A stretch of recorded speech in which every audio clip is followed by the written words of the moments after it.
C'est le dernier message que j'apporte. Il y en aura d'autres après. On part dans une nouvelle série et j'ai hâte d'apporter le message vendredi à Nouvelle Vie sur Vendredi Saint et dimanche de Pâques d'apporter le message aussi ici. Et j'aimerais vous apporter un message ce matin qui s'intitule « L'amour parfait ». L'amour parfait. Alors l'amour, c'est un sujet tellement vaste. C'est un sujet qui a été tellement décrit. Dans l'Église, hors de l'Église, on a dit tellement de choses sur ce sujet-là que je compte sur le Saint-Esprit ce matin vraiment pour venir attester des vérités dans nos cœurs, pour venir lui faire une œuvre en profondeur dans nos vies. Alors si vous voulez bien, j'aimerais prier. Est-ce qu'on peut incliner la tête tous ensemble? J'aimerais prier. Seigneur, je mesure ce matin, en ce moment même, mon incapacité à venir toucher les cœurs. Et c'est pour ça, Seigneur, que je te demande, Saint-Esprit, ce matin, de venir, toi, faire ton œuvre. Seigneur, j'ai préparé un message. Seigneur, c'est ta parole que je vais proclamer de tout mon cœur, de toute ma force. Et Seigneur, je prie que ce matin, toi, par ton Esprit, tu viennes nous emmener plus loin, dans une fraîche révélation de ton amour. C'est une fraîche révélation de cet amour immense que tu as donné pour nous. Je prie, je compte sur toi, Saint-Esprit, en ce moment. Au nom de Jésus. Amen. Amen. Amen. Amen. Alors, on se trouve nous-mêmes à une semaine de Pâques et quelques jours avant la Pâques, vous savez que Jésus a voulu avoir un moment particulier avec ses disciples, un dernier repas avec eux, et il a pris un moment pour s'isoler, et la parole de Dieu nous décrit, les évangiles nous le décrivent, mais l'apôtre Jean, dans son évangile, nous le décrit d'une manière toute spéciale, nous le décrit d'une manière toute particulière, nous le décrit avec plus de détails que les autres évangiles. L'évangile de Jean, du chapitre 13 jusqu'au chapitre 17 à peu près, on a les discours de ce que Jésus a dit à ses disciples au moment de la Pâque. Dans les autres évangiles, on entend pas mal on voit et on traverse un peu l'historique, la chronologie des événements. Dans l'évangile de Jean, on a beaucoup de détails de ce que Jésus a dit à ses disciples dans ces moments-là. Et évidemment, on n'a pas le temps de tout voir, on n'aurait de loin pas le temps de tout voir ensemble ce matin, mais j'aimerais décortiquer, juste sortir quelques perles, sortir quelques versets, et ce verset de base sur lequel j'aimerais qu'on s'en aille, c'est le verset de Jean 15, verset 9. Jean 15, verset 9, Jésus dira ceci à ses disciples. Imaginez-vous le contexte, ils sont en train de manger, c'est ce repas de la Pâque qu'ils prennent ensemble. Jésus est conscient que c'est ce dernier repas qu'il prend avec ses disciples. Il y a un moment intense, il y a un moment particulier, et il va leur dire, entre autres, il va leur dire ceci. Comme le Père m'a aimé, moi aussi je vous ai aimé. Demeurez dans mon amour. Demeurez dans mon amour. Waouh! Cette directive, demeurez dans mon amour, que Jésus va donner à ses disciples à ce moment précis de l'histoire. Et c'est une phrase, c'est une directive qui résonne encore aujourd'hui, 2000 ans plus tard. Vous l'avez déjà entendu. Et elle peut paraître banale. Elle peut paraître banale à prononcer aujourd'hui entre nous chrétiens qui connaissons ces choses, qui connaissons ces textes, à force de les avoir entendus. Mais je crois, en même temps, que c'est souvent les choses les plus basiques de notre marche avec Dieu qui nous échappent trop vite au fil du temps qui passe. Les choses qui, au travers de nos combats, de nos défis de la vie quotidienne, des choses qui avec le temps peuvent si vite s'effriter, si vite être oubliées. Ça je connais, ça je sais, Et on se met finalement à les minimiser, on se met à les oublier parfois, on se met à ne plus vraiment y penser. Et moi j'aimerais qu'on revienne ce matin, j'aimerais qu'on y revienne ce matin. Parce que comprendre profondément la question de l'amour de Dieu dans nos vies, c'est tellement primordial, c'est tellement indispensable, c'est tellement vital pour nous en tant que chrétiens, tellement vital pour nous en tant que chrétiens. On ne peut pas vivre sans amour. Sans amour, c'est de la survie. On ne peut pas vivre sans amour. C'est de la survie.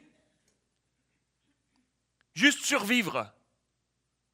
Et Jésus était rempli de cette pensée-là, il le savait ça. Il était rempli de cette pensée lorsqu'il dira à ses disciples, « Demeurez dans mon amour ». Demeurer, ça veut dire demeurer. Ça veut dire rester. Si tu ne demeures pas, c'est que tu n'y es plus. Si tu ne demeures pas, c'est que tu as bougé. C'est que tu n'es plus à cet endroit-là si tu ne demeures pas. Si tu ne demeures pas dans son amour, tu n'es plus dans son amour. Si tu ne restes pas, si tu ne choisis pas de rester dans le giron, dans l'espace de l'amour de Dieu, si tu choisis d'ouvrir la porte puis de sortir de l'enclos, tu n'es plus dans son amour, tu ne bénéficies plus de ce cocon d'amour que Dieu a envoyé, a laissé, a envoyé pour chacune d'entre nous à travers son Fils Jésus. Si tu ne demeures pas, c'est pour ça que Jésus a donné cette directive tellement primordiale pour ses disciples sur laquelle on passe comme ça en la lisant. Demeure! Et peut-être ce matin, tu n'es plus dans son amour. Peut-être que tu n'y es pas resté. Peut-être que les aléas de la vie, peut-être que les combats de ta vie, peut-être les combats dans tes pensées, peut-être que les blessures de la vie, peut-être les déceptions de la vie ont fait que tu n'es pas demeuré dans son amour. Tu es sorti, tu as bougé et tu n'es plus dedans. Et tu passes une vie aujourd'hui à te poser des questions, pourquoi c'est si sec ? Peut-être que tu viens encore le dimanche matin. Peut-être que tu as des habitudes de vie religieuse. Mais tu sais que tu n'as plus l'amour.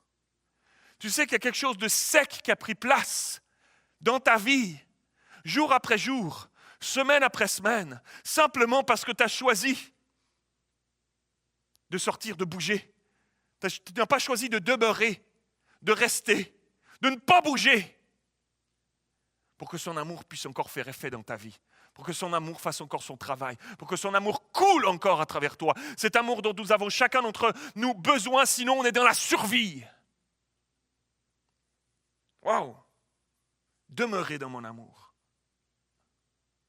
Jésus sait en disant cela, il sait que ça va résonner jusqu'à aujourd'hui. Il savait qu'en ce dimanche, aujourd'hui, ce matin, en 2019, tu serais ici et que cette parole résonnerait encore à travers ma bouche pour venir chercher quelque chose dans ton cœur, pour venir chercher quelque chose dans ta vie ce matin. Il le savait. Il savait que cette attitude divine de demeurer dans son amour, dans la vie des chrétiens, c'est ça qui nous sera et qui nous est indispensable pour briller dans ce monde. Parce que si Jésus a dit demeurer dans mon amour, c'est qu'il va nous donner de l'amour. C'est qu'il va te donner de l'amour. Pour combler ta vie, pour combler tes vides, pour guérir tes blessures, pour te garder tout près de lui. Ça, c'est une chose. Mais Dieu a un plan plus loin que ça encore. Parce que son désir, c'était pas juste que ses disciples restent dans un beau petit cocon. Oui, bien sûr, son désir, le désir de Dieu, le désir de Jésus, c'est que ses disciples se sentent bien dans sa présence, que cette présence leur fasse du bien, qu'elle soit bienfaisante pour eux, et qu'ils se sentent dans ce petit cocon qui leur fait tellement de bien. Bien sûr, Dieu veut ça pour nous. Mais il a aussi un autre plan. C'est que cet amour de Dieu dans ta vie se met à briller, se met à se dégager de ta vie afin que le monde voie. Parce que la Bible nous dit que c'est à ceci que le monde verra que nous sommes ses disciples. C'est à l'amour que nous avons les uns pour les autres. C'est à l'amour de Dieu qui est en nous, que nous avons les uns pour les autres, que le monde verra. Amen. Alléluia. Alors vous me direz, Oui, mais pasteur Mathieu, mais comment? Comment je fais? Comment je fais? Comment je fais pour avoir cet amour dans mes défis quotidiens? C'est pas facile. Je vis des combats avec mes enfants, avec ma famille. Peut-être famille monoparentale. Je vis mes combats, je cours au quotidien, je fais ce que je peux. Comment je fais? Comment je fais? Comment je fais avec ces pensées qui sont toujours là? Comment je fais avec mes défis? Comment je fais dans le contexte dans lequel je suis où il n'y a pas d'amour? Comment je fais alors que je viens d'un contexte où j'ai grandi, où on ne m'a jamais dit je t'aime? Comment je fais? J'ai grandi dans un contexte où on m'a toujours écrasé, on ne m'a jamais donné des paroles valorisantes. Comment je fais? J'aimerais bien, pasteur Mathieu, moi, sentir cet amour. Écoutez bien ceci. Je vous emmène avec moi. Hein. On fait un bout de chemin ensemble ce matin. Regardez ce que Jésus dira.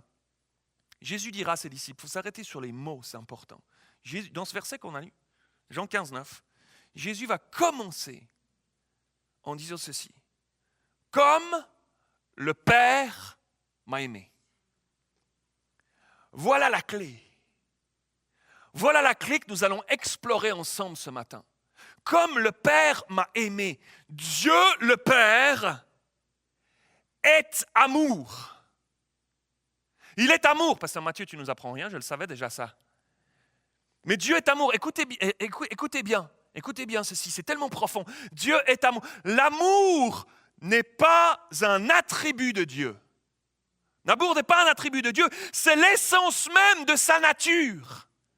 Il est amour.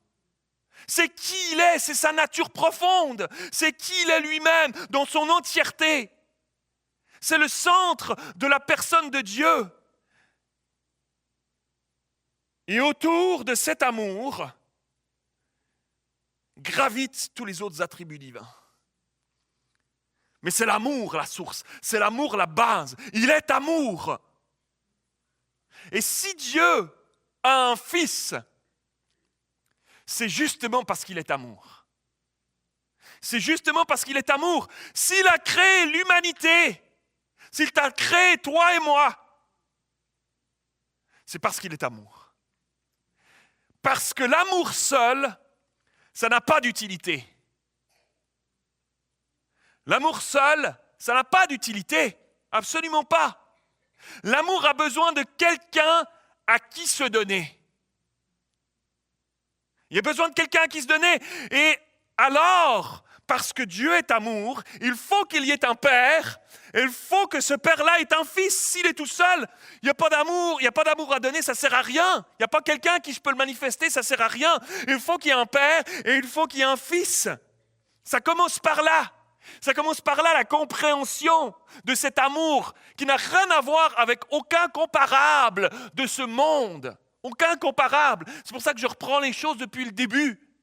Et que pour reprendre les choses depuis le début, on est obligé de remonter à Dieu. On est obligé de remonter au Père parce que c'est de lui que découle tout.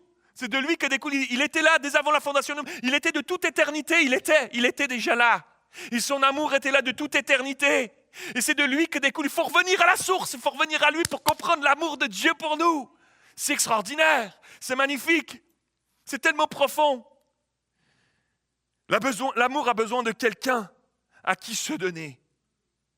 Alors il y a le Père qui aime le Fils. Wow! Comme le Père m'a aimé.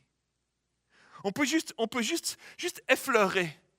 C'est juste un effleurement de notre compréhension.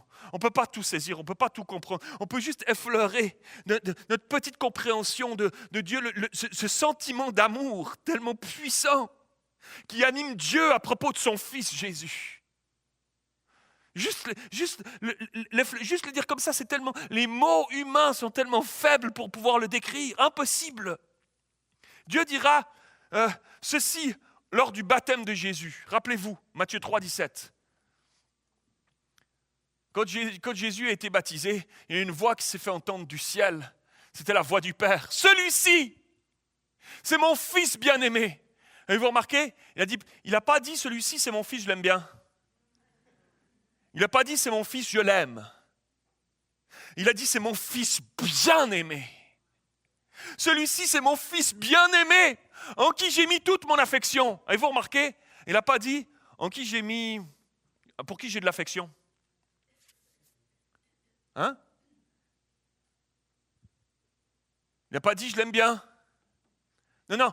Il a dit en qui j'ai mis toute mon affection. Toute. J'ai tout mis. J'ai mis toute mon affection. J'ai mis toute mon énergie. Je lui ai mis tout mon amour. C'est en lui que j'ai mis tout. Je l'aime tellement. On peut juste effleurer. On peut juste effleurer la compréhension. Un peu, un tout petit peu. Et je prie ce matin que le Saint-Esprit vienne nous révéler, vienne te révéler un petit bout plus loin, un tout petit bout de plus. Juste ce petit bout-là, il est vital pour toi. Juste ce petit bout-là, si Dieu te révèle ce matin juste un micron, un tout petit, une poussière de révélation d'un peu plus de son amour, juste ça, ça te suffira pour vivre toute ta vie.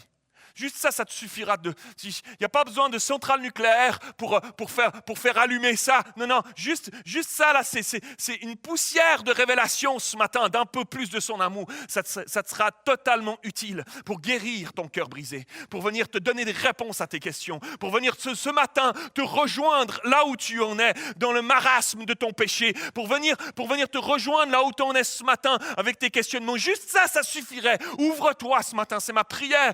Je vais le plaider ce message ce matin pour que tu puisses saisir, ouvrir un bout de ton cœur puis dire Seigneur, c'est vrai, je le connais si peu ton amour finalement. Je l'ai si souvent fui parce que je pensais que je comparais et je pensais qu'il était comme l'amour des hommes un peu. Et puis je faisais des comparaisons qui étaient des comparaisons. Je comprends un peu plus ce matin que ça n'a rien à voir avec les pseudo-amours que j'ai pu vivre dans ce bas monde où j'ai été déçu, où j'ai été blessé, où j'ai été abusé. Je comprends ce matin que ça n'a rien à voir. Viens te révéler un peu plus à moi. Je le veux. Cet amour-là, j'en ai tellement besoin. Alléluia. Comme le Père m'a aimé. L'amour de Dieu pour son Fils, c'est comme un feu ardent dans toute son intensité. C'est tellement fort. Et la plus grande des joies dans le cœur de Dieu est produite par son Fils unique, Jésus. Alors, imaginez-vous l'image d'un soleil. Lorsqu'on énumère les attributs de Dieu, tous ses attributs, sa toute-puissance, sa perfection, son immensité, sa majesté, etc., c'est comme les rayons. C'est comme les rayons qui sortent de son amour, de qui il est, puisqu'il est amour. C'est comme un soleil, et les rayons qui rayonnent de sa vie. C'est cet amour dont nous avons besoin dans nos vies. C'est cet amour, quand cet amour vient se révéler à nous, quand on lui ouvre la porte plus grand, quand on dit Seigneur, j'ai élargi l'espace de ma tente, élargi l'espace de ma vie pour plus d'amour. Alors c'est lui qui vient habiter en nous par son esprit et qui nous fait briller, qui nous fait rayonner. Si tu ne fais pas ça, c'est comme un interrupteur de courant électrique pour allumer, éteindre la lumière. Si tu ne fais pas ça, il est éteint. Ça ne s'allume pas. C'est éteint. S'il y a quelque chose de l'amour de Dieu qui manque dans ta vie, s'il y a une sécheresse spirituelle dans ta vie ce matin, c'est comme le bouton qui est éteint. Il n'y a pas de lumière, tu ne peux pas briller de lui. Ne t'étonne pas que c'est sec dans ta vie, ne t'étonne pas de ces choses-là. C'est normal, c'est juste normal. C'est juste ce principe spirituel qui est là. Si tu choisis de t'ouvrir ce matin puis de dire Seigneur, je le saisis ce matin. Viens, j'allume, pom, la lumière vient. Il vient se révéler à toi, il vient descendre dans ta vie, il vient élargir l'espace que tu lui as donné, Seigneur. Plus de place à ta vie, plus de place à ton amour, plus de place à toi, en moi. Il vient élargir et tout à coup notre vie se met à briller comme les rayons de ce soleil qui vient habiter dans nos vies. Et les attributs de Dieu, les dons spirituels, ces choses-là commencent à se dégager, à sortir de nous, à se dégager de nos vies. Pas parce que c'est nous, on est juste des contenants. Pas parce que c'est nous, parce que c'est Dieu par son amour qui vient nous habiter. Tout à coup, on se met à aimer des gens qu'on n'aimait pas avant. Tout à coup, je me mets à aimer mon voisin, ma voisine. Tout à coup, je me mets à aimer mon chef, mon patron. Tout à coup, je me mets à aimer celui qui vient me couper la route sur la route. Tout à coup, je me mets à aimer la caissière qui est trop lente à l'épicerie et qui a une immense file qu'il faut attendre. Je me mets à aimer. Je me mets à aimer. Je me mets à aimer. C'est pas moi, c'est Dieu. C'est pas moi, c'est Dieu. C'est pas toi, c'est Dieu. J'ai besoin de son amour au quotidien. Alléluia. Ce n'est pas notre nature qui produit ça, c'est la nature de Dieu. Et même si ce matin on peut juste effleurer qu'un tout petit peu, un peu plus de cette connaissance, je crois que cet effleurement-là serait suffisant pour me combler. Suffisant pour te combler ce matin. Suffisant pour te guérir ce matin. Suffisant pour venir te relever ce matin. Suffisant pour te fortifier. Suffisant pour t'amener jusqu'au bout. Avec lui. Parce que cet amour, il est infini, il est grand, il est puissant, il est parfait, il est profond, il ne s'épuise pas, inépuisable. Waouh! On ne peut pas savoir quelle est la longueur, quelle est la profondeur, quelle est la largeur de son amour. C'est impossible, c'est trop grand, il est immense. Rien ne pourrait le contenir dans ce monde, rien. Et ce matin, lorsqu'on lit ces choses-là dans la parole de Dieu, c'est comme un miroir devant nous. C'est comme un miroir devant nous. Lorsqu'on regarde à la parole de Dieu, que ce que la parole de Dieu dit de cet amour pour son Fils, c'est comme un miroir qui viendrait devant toi ce matin et qui te montre, qui t'indique, qui t'apprend ce qu'est l'amour de Jésus pour chacun et chacune d'entre nous. C'est exactement ça que nous dit la Bible. Ah, waouh! C'est pas ce que j'avais pensé alors. Il y a autre chose que cet amour que j'ai tenté de chercher, de comprendre dans ce monde. Il y a autre chose. C'est l'amour de Dieu à travers Jésus-Christ. Laissez-moi vous dire ce matin que les enfants de Dieu font ses délices. Ok, je vois qu'il faut que je le répète. Tu fais ses délices. Ouais, c'est parce que Pasteur Mathieu, ce matin, je me suis levé, j'avais des cernes un peu, puis tu sais, je regardais s'il y en avait temps dans la glace, le miroir, là, il faudrait juste que, tu sais, si ça pouvait tirer un peu plus comme ça, je serais un peu mieux, tu sais. Tu sais, si je pouvais perdre un peu de, tu sais, on dirait que je serais un peu mieux. Non! Comme tu es! Peut-être que tu peux perdre un peu de poids, peut-être que faire un peu de sport en ce beau printemps qui est en train d'enfin arriver. T'as senti mon désespoir quand j'ai dit le enfin, t'as vu? Mais tel que tu es ce matin, comme tu es maintenant en ce moment, comme sont l'état de tes pensées maintenant en ce moment, comment tu t'es levé ce matin? Peut-être avec des parenthèses de vie que tu as fait. Peut-être que tu reviens. Comme tu es en ce moment, tu fais ses délices. Comme tu es là maintenant, tu fais ses délices. Parce qu'il te voit à travers son Fils. Parce qu'il te voit à travers son Fils Jésus qui a versé son sang pour te laver de ses péchés. Comme tu es, tu fais ses délices. Wouh!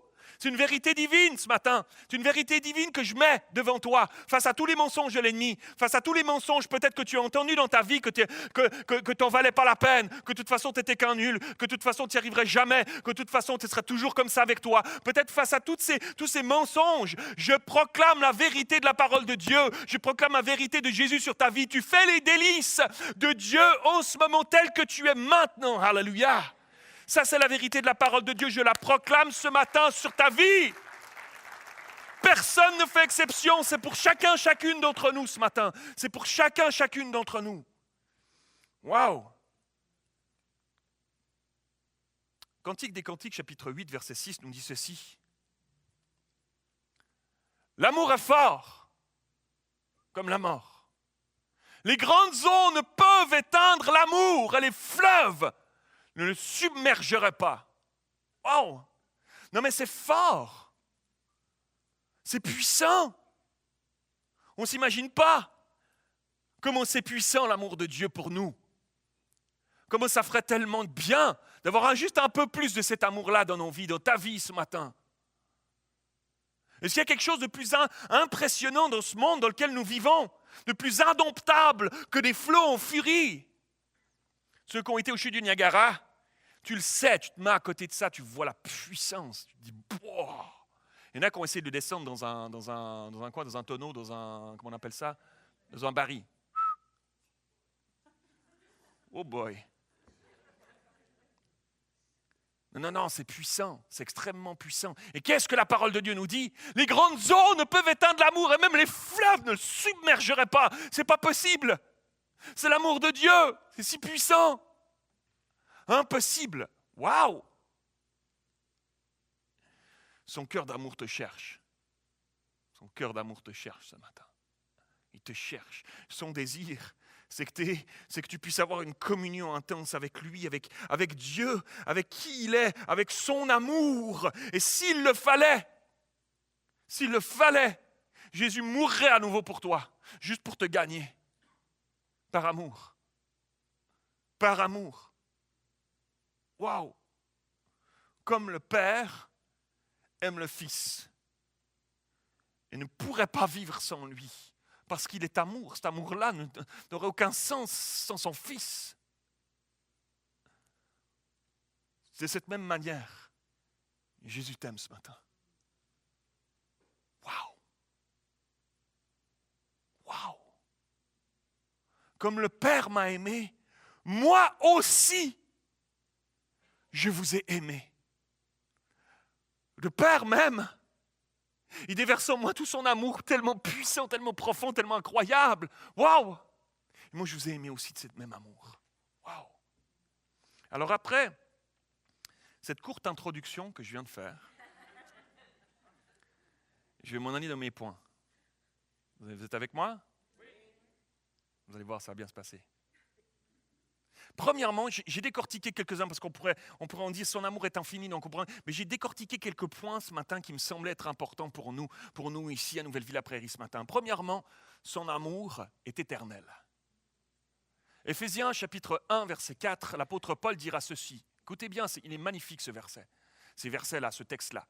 En lui, en Dieu, bien avant de poser les fondations du monde, bien avant de créer, Genèse, et Dieu créa les cieux et la terre, etc. Bien avant d'avoir posé les fondations du monde, il nous avait choisis pour que nous soyons saints et sans reproche devant lui. Il nous avait déjà choisis. Waouh! Il t'avait déjà choisi, il avait déjà pointé son doigt sur toi. Avant même qu'il fonde le monde, qu'il crée et qu'il pose les fondations du monde. C'est fou! Et puisqu'il nous a aimés, il nous a destinés d'avance à être ses enfants qu'il voulait adopter par Jésus-Christ. Voilà ce que dans sa bonté, il a voulu pour nous afin que nous célébrions la gloire de sa grâce qu'il nous a accordée à travers son Fils bien-aimé. Waouh! C'est extraordinaire! Waouh! Avant la fondation du monde, Dieu t'aimait déjà. Dieu t'aimait déjà. Tu n'en étais pas conscient? Mais Dieu t'aimait déjà. C'est puissant, c'est fort. Bien avant que tu ne sois conçu, Dieu t'avait déjà sous son regard. Il t'aimait déjà. Il avait prévu que Jésus accomplisse cette œuvre sur la terre pour nous racheter par sa mort. Il avait prévu que cette œuvre nous grefferait sur Jésus. Il avait trouvé la solution, alors qu'au Jardin d'Éden, la communion avec Dieu a été coupée à travers le péché d'Adam et Ève. Et il avait déjà prévu qu'il enverrait Jésus pour mourir sur la croix, pour qu'on puisse ressusciter avec lui et être greffé sur Jésus. Sur le cep qui est Jésus. Waouh! Waouh! Il avait prévu qu'on serait comme des enfants, qui n'avions pas droit à quoi que ce soit, mais par la mort de Jésus, adoptés, partie intégrante de la famille de Dieu, enfants devenus légitimes, c'est ça l'adoption. Et je parle en connaissance de cause. C'est ça l'adoption. C'est prendre un enfant qui n'est pas de ton sang, qui n'avait rien à voir avec toi avant ça, qui n'est pas de la lignée légitime de ta famille, et de le faire entrer dans ta famille, de lui donner les mêmes droits, les mêmes privilèges, les mêmes faveurs que chaque membre de ta famille, de lui donner de l'amour comme les autres, de l'éduquer comme les autres, de lui donner part à ton héritage comme les autres, de lui donner un avenir comme les autres. L'adoption, ça transforme une vie. Et que nous dit ce texte? Il nous a destinés d'avance, avant la fondation du monde, à être ces enfants qu'il voulait adopter par Jésus-Christ. Wouh! L'adoption, ça transforme une vie. Tous ici, on était adoptés. Tous ici, si tu as accepté Jésus dans ta vie, si tu l'as accepté qu'il rentre dans ta vie, on est tous des enfants adoptés. On a été greffés. On ne le méritait pas. On était dans nos péchés. On méritait juste la mort. Et il est venu nous chercher. Il a envoyé Jésus. Et à travers Jésus, par Jésus-Christ, c'était ça son désir. Alléluia. Pour qu'on soit ces enfants qu'il voulait adopter par Jésus-Christ. Waouh! C'est extraordinaire, mes amis. C'est extraordinaire le plan de Dieu pour nous. Waouh! Et cet amour immérité, on peut en bénéficier chacune d'entre nous. Imaginez-vous, il était dans le cœur de Dieu, cet amour-là. Il était dans le cœur de Dieu, dans le plan de Dieu de toute éternité. Un amour éternel. Un amour éternel. Waouh! C'est fort, c'est puissant. Le prophète Jérémie dira ceci, Jérémie 31:3. De loin, l'Éternel se montre à moi. Je t'aime d'un amour éternel. C'est pourquoi je te conserve ma bonté. Waouh! Je t'aime d'un amour éternel. Depuis toujours, je t'ai aimé, toujours. Waouh! Premièrement, un amour éternel. Deuxièmement, ce matin, un amour parfait. C'est un amour qui est parfait. Waouh! Jean 3:35. Le Père aime le Fils et il a remis toutes choses entre ses mains. C'est un amour parfait. Peut-être que tu as connu que des amours imparfaits. Partout où tu étais, ils ont été décevants, ils ont blessé parfois, ils ont déçu parfois. Lui, c'est le seul qui est capable. Dans ce monde, tu ne trouveras pas aucune équivalence. C'est le seul qui est capable de te donner un amour parfait. Un amour parfait. Waouh! Le Père donne tout. C'est ça qu'on vient de lire. Le Père aime le Fils et il a tout remis. Il a remis toutes choses entre ses mains. Le Père donne tout et ne retient rien pour lui. Il a tout donné. Il donne tout à son Fils. Waouh! Waouh! Quelle confiance! Quelle confiance! Il donne tout, il ne retient rien pour lui. C'est incroyable. Et comme Jésus ne fait rien qui ne s'inspire de son Père, il nous aime, chacun d'entre nous, du même amour. C'est le même amour. C'est comme ça qu'il aime les siens. Tout ce qu'il possède est à eux. Tout ce qu'il possède est à eux. Lorsque c'était le temps, il a tout abandonné pour nous. Il a abandonné son trône, imaginez-vous. Il a abandonné son trône. Il a abandonné cette Trinité. Il est descendu sur terre et il a déposé sa couronne. Il a donné sa vie. Waouh! Waouh! Il a tout abandonné. Il n'a pas considéré que son sang, que sa vie était un prix trop élevé à payer pour toi et moi. Waouh! Et sa justice, et sa gloire, et son esprit, et ses dons, il nous les a donnés, et son amour, il nous le donne. Son amour ne retient rien, il ne retient rien, il ne garde rien, mais il te fait un avec lui, d'une manière que rien ni personne sur cette terre ne pourra faire, ne pourra concevoir. Non, rien. Quel amour parfait!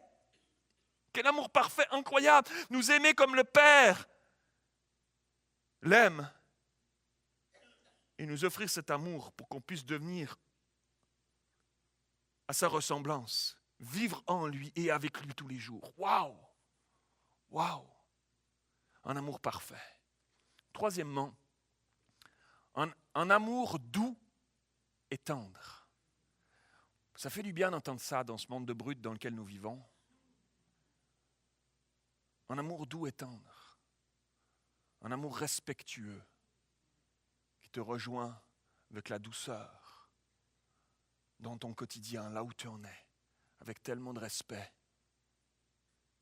qui t'attend lorsque tu fais une pause, qui reprend le chemin quand tu es prêt à reprendre le chemin. Waouh! Lorsqu'on pense à l'amour que Dieu porte à son Fils, c'est tellement évident que tout est digne de cet amour dans la vie de Jésus. C'est facile d'aimer quelqu'un comme Jésus. J'aurais un fils comme Jésus, ce serait facile à aimer. Mais ce qui est fascinant, c'est lorsque on compare ce même amour que Jésus porte sur nous. Waouh! Nous qui sommes si indignes, si enclins au péché, c'est facile pour Dieu d'aimer Jésus. Waouh, c'est facile. Jésus, il est facilement aimable. Ça, c'est très compréhensible. Mais quand tout à coup, cet amour-là, whoop, il nous dit que je vous ai aimé du même amour. Le même, vraiment. Seigneur, le vrai amour que tu as, toi, avec ton Père, là, cette espèce de symbiose, cet amour si parfait entre vous. Tu me dis là, maintenant, ce matin, que tu m'aimes avec ce même amour-là. Wow! Est-ce qu'on ne va pas s'en saisir ce matin? Est-ce qu'on ne va pas choisir de dire Seigneur, je m'ouvre, alors je vais m'ouvrir, c'est clair, j'en ai tellement besoin. Et tu me dis que tu veux m'aimer de ce même amour, je vais arrêter de résister. Arrête de résister ce matin. Ouvre-lui ton cœur. Dépose les armes. Il ne t'abusera pas comme d'autres t'ont abusé. Il ne te fera pas de mal comme d'autres t'ont fait du mal. Il ne te décevra pas comme d'autres t'ont déçu. C'est un amour parfait. Il est amour. Laisse-le rentrer un peu plus. Laisse-le rentrer un peu plus ce matin. Alléluia. Il est doux, il est tendre. Il s'approche de toi ce matin, tel que tu es. Waouh! Quelle grâce! Quelle grâce que tu es venu me chercher là où j'étais si indigne. Quelle grâce! La nature de l'amour de Dieu ne change pas, ne changera jamais. Parce que c'est qui il est. Il est amour. Il est amour. C'est sa nature. Dieu ne changera pas d'un iota. Au-delà de nos imperfections, au-delà de tes manquements, au-delà des zones d'ombre dans ta vie, il veut venir te rejoindre là où tu es par son amour, comme un père, comme un papa, rempli de compassion. Il se penche sur ta faiblesse ce matin, avec plein d'amour, plein de douceur. Laisse-le rentrer. Laisse-le rentrer. Comme un merveilleux papa qui nous veut du bien, qui te veut du bien. Il est rempli de cette patience, il t'attend, une patience qu'aucun d'entre nous on aurait eu à sa place. Je n'aurais pas eu sa patience envers moi comme il l'a eu, si j'étais été à sa place.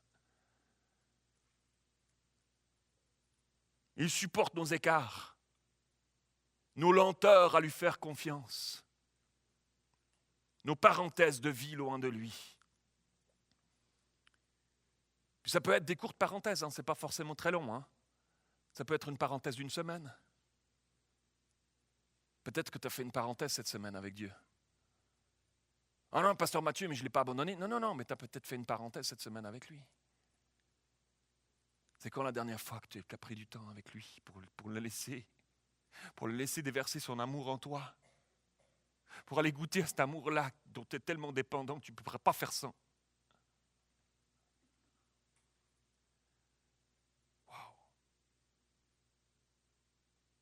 Il est toujours rempli de bonté et de tendresse envers nous. Lorsqu'il vient à notre secours, à ton secours peut-être ce matin, lorsqu'on a fauté, lorsqu'on a chuté. C'est avec cette même tendresse d'amour qui vient nous réconforter, qui vient nous fortifier au milieu de nos craintes face à ce monde, au milieu peut-être de tes craintes ce matin dans ta situation, là où tu en es. Et c'est avec cette tendresse d'amour qui veut venir te réconforter. Laisse-le entrer.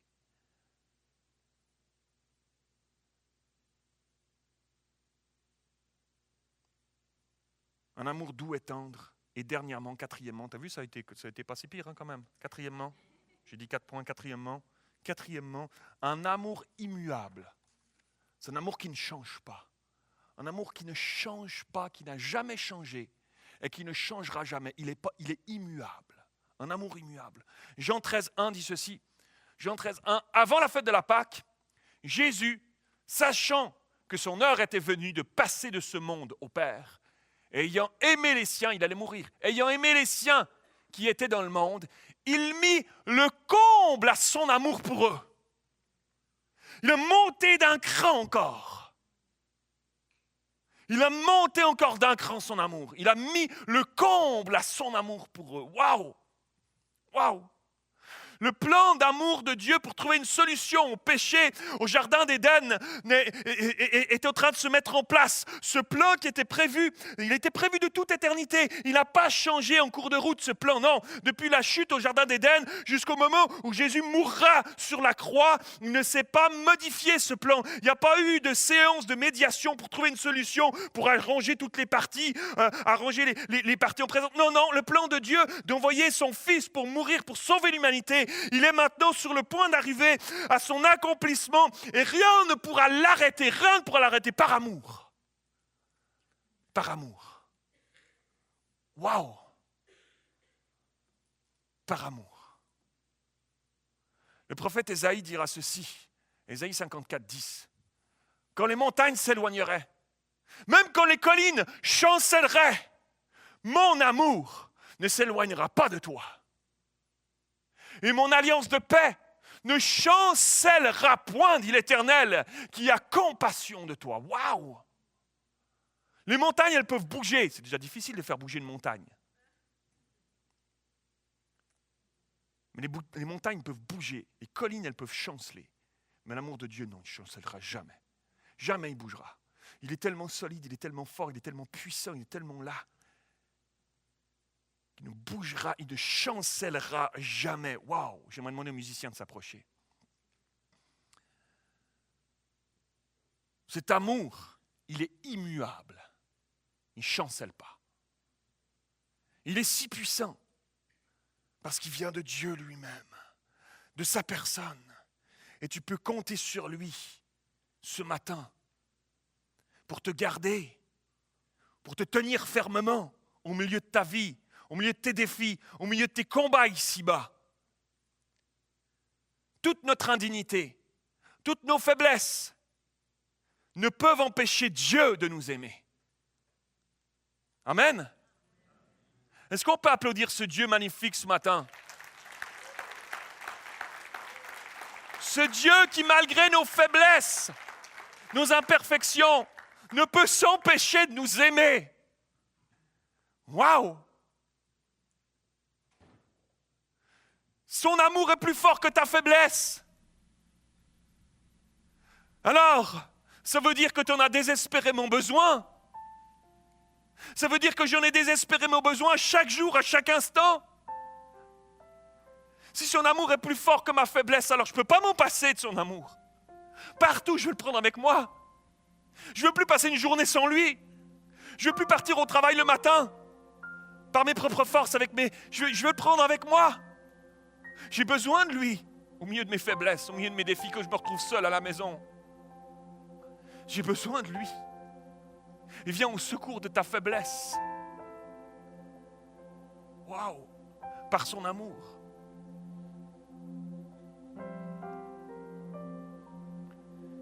Pour vivre, afin de vivre et de ne plus survivre.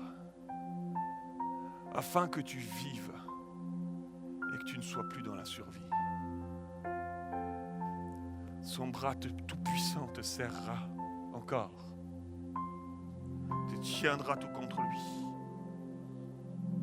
Est-ce qu'il y a quelque chose ce matin dans ta vie qui empêcherait son amour de couler pleinement dans ta vie? Des craintes, peut-être. Crainte d'être à nouveau déçu. Crainte de si je m'ouvre à nouveau pour aimer quelqu'un, pour aimer Dieu. J'ai trop aimé d'hommes, trop aimé de personnes qui m'ont tellement déçu, qui m'ont blessé. J'ose plus m'ouvrir, je me suis mis une barricade autour et je suis enfermé derrière cette barricade aujourd'hui, malgré moi. Dieu peut faire tomber les murailles, on va le chanter tout à l'heure encore. Son amour est fort, il brise les chaînes, il terrasse la mort.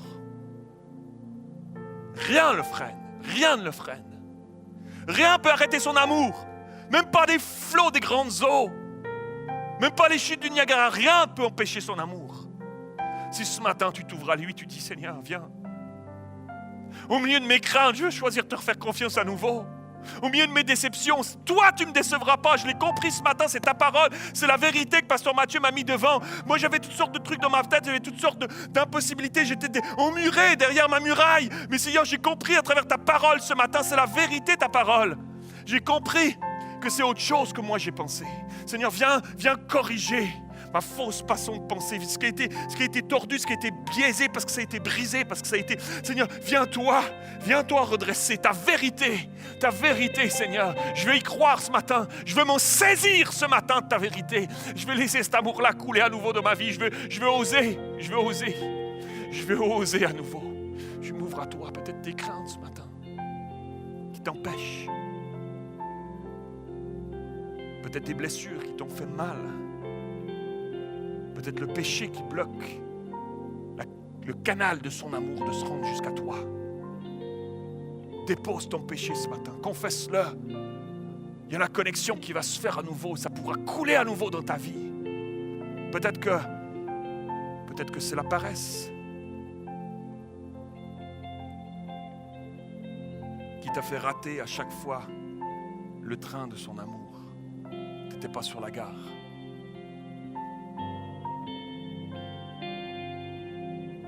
Il y a quelques années en arrière, on vivait en Suisse de notre maison. Je vous ai déjà montré quelques photos de notre maison lorsqu'on était en Suisse. Une maison avec des murs en pierre, une vieille maison historique. Et une petite maison sympathique. Des murs en pierre épais comme ça. Et je me rappelle que dans une période, il commençait à avoir de l'humidité qui a commencé à venir dans la maison. On sait d'être très humide dans la maison, de plus en plus humide. Les jours passaient, les semaines passaient, de plus en plus humide dans la maison. On voulait faire sécher du linge, ça ne séchait pas, ça restait tout le temps humide. On commence à avoir des problèmes de respiration, des problèmes de bronches. Parce que quand c'est trop humide et que c'est dans une maison comme ça fermée, pourtant on aérait, etc. Mais on commençait à avoir des problèmes d'asthme, des problèmes de bronches et tout ça. Et sur les murs, avec les semaines qui commençaient à venir, sur les murs, on a commencé à avoir de la moisissure qui remontait du sol et qui montait dans les murs. La moisissure, des petits champignons noirs et tout. On frottait, on nettoyait, on faisait tout. Mais ça revenait, ça prenait de l'ampleur, ça montait. C'était humide. Waouh! Et un jour, j'ai pris le téléphone et j'ai appelé la commune et je leur ai dit, écoutez, qu'est-ce qui se passe? Voilà ce qui se passe dans ma maison, c'est humide. Ah oui, justement, on se pose des questions, on regarde nos chiffres de l'écoulement des eaux souterraines dans les canalisations de la ville et on s'est rendu compte qu'on perdait de l'eau. Donc, on va venir faire des tests, vous en faites pas, etc. Ils sont venus chez nous, ils ont regardé les résultats dans la maison et ils ont commencé à faire des tests en arrière de la maison. Ils ont des machines, moi je ne connais rien du tout dans ces trucs-là, mais des machines qui apparemment, tu n'as pas besoin de creuser d'abord, tu peux juste sonder comme ça avec des machines sur l'asphalte comme ça et ça te dit quel est l'état des canalisations. C'est fou. Et à un moment donné, c'est passé quelques jours et tout à coup, quelques jours plus tard, on était chez nous à la maison, puis j'entends j'entends ça, je sors dehors, juste en arrière de chez moi, il y a la route qui passait, juste en arrière de chez moi, je vois des gars, des ouvriers qui sont en train de faire un trou, mais un trou chirurgical.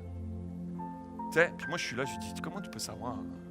C'est ici, là, pourquoi? Il faisait un trou comme ça grand. Je dis, comment tu peux savoir, c'est là, c'est peut-être là, c'est peut-être ici, c'est peut-être un peu plus loin, comment tu sais? Et là, je suis là, je les regarde un peu, je fais l'ouvrier avec eux, appuyé sur sa pelle et tout. Et puis, je leur donne des conseils, un peu comment ils devraient faire, tout ça. Et puis, tu vois, et puis ils voient mon incrédulité. Ils disent, non, mais regarde. Puis là, ils arrivent au fond, ils arrivent sur la canalisation. Puis ils regarde, penche-toi. Ils me poussent dans le dos, je tombe dedans. Non, c'est pas vrai. Non, je suis là, je regarde. Et effectivement, au fond du trou, la canalisation, l'endroit, je vois la canalisation qui est cassée, je vois l'eau qui s'écoule, c'est exactement là. Waouh! Ils ont réparé, ils ont rebouché, vite. En 1 heure, c'était fait. Je dis, waouh! Mathieu, pourquoi tu nous racontes ça? Tu étais parti sur l'amour, qu'est-ce qui se passe? J'aimerais vous dire ce matin, il peut y avoir toutes sortes de choses qui nous empêchent de garder l'amour de Dieu en nous. Et qui font que la canalisation est cassée et que ça s'écoule et que ça sort et que ça vient s'infiltrer que ça remonte dans les murs de ta maison, puis ça amène toutes sortes de moisissures en toi. Ça amène toutes sortes de choses dans ta vie. Ça produit des fruits qui sont pourris. Ça produit des choses, de l'agressivité, ça produit de l'impatience, ça produit de la critique, du jugement, ça te pousse au péché, des choses qui, comme la moisissure sur les murs, ça te rend malade comme nous, ça nous rendait malades. Il y a des choses, s'il y a quelque chose de cassé, c'est quelque chose de brisé, c'est quelque chose qui ne permet pas à l'amour de Dieu de rester. Si tu ne demeures pas, c'est pour ça que Jésus a dit à ses disciples, demeurez, restez, demeurez dans mon amour. C'est juste dans cette mesure. S'il y a quelque chose qui fait que ça sort, que ça s'écoule, qui fait que ça ne reste pas, tu n'es plus dans l'amour. Waouh! Peut-être que tu es ici ce matin et qu'il y a quelque chose de cet ordre-là dans ta vie. Quelque chose de cet ordre-là dans ta vie. Quelque chose que tu as laissé entrer dans ta vie. Il peut y avoir toutes sortes de choses qui nous empêchent de garder l'amour de Dieu en nous. Des fissures dans nos canalisations et qui amènent des moisissures dans nos vies. Des doutes, des craintes, des blessures, des abus, de l'amertume, des compromis avec le monde, la négligence dans ma vie spirituelle, l'égoïsme, l'égocentrisme, tout plein de choses qui peuvent se mettre à pousser sur les murs de notre maison et qui font que ça nous rend malade, qu'on se sent sec et qu'on comprend plus cet amour, qu'on le désire quelque part au fond de nous, mais finalement il n'est pas là. Ce matin, laisse Dieu venir colmater. Il est le divin chirurgien, il va faire une coupe chirurgicale dans ta vie. C'est exactement où est le problème. Ouvre-lui, fais-lui confiance, ouvre-lui ta vie. Dis Seigneur, cet amour, je ne veux plus passer à côté. Je ne veux plus passer à côté, ça suffit, je ne passerai plus à côté. Viens-toi là, c'est opéré exactement là où il faut comme eux. Là, ils ont fait un trou, c'est exactement au bon endroit. Tu connais l'endroit, viens faire une opération là, viens me guérir, viens me restaurer, viens faire tomber mes chaînes, viens, fais-le ce matin. Alléluia. Alors qu'on incline chacun nos têtes. Peut-être que tu es ici, tu dis, moi oui, c'est moi ça. Alors mon appel ne sera pas long. Si c'est toi ce matin, lève ta main là où tu es. Lève ta main là où tu es, dis au Seigneur, oui, ça c'est moi. Oh Seigneur, il y a des fissures, il y a eu des fissures, je comprends ce matin pourquoi c'était si sec. Je comprends ce matin pourquoi ça allait plus dans mon couple, pourquoi ça allait plus. Il y avait des fissures dans ma vie. Seigneur, viens colmater, viens me guérir, viens me restaurer. Fais cette œuvre surnaturelle, je comprends que ton amour est si fort qu'il brise les chaînes. Il y a peut-être des blocages qui sont là dans ta vie ce matin. Dieu va faire tomber les murailles. Il va faire tomber les murailles. Alors j'aimerais qu'on se lève tous ensemble. On va chanter ce chant en terminant ce matin. Chanter ce chant. Et lorsqu'on va arriver sur cette strophe qui dit « Ton amour est fort, il brise les chaînes », chante-le de tout ton cœur. Crie-le à Dieu, Seigneur. Brise mes chaînes, Seigneur.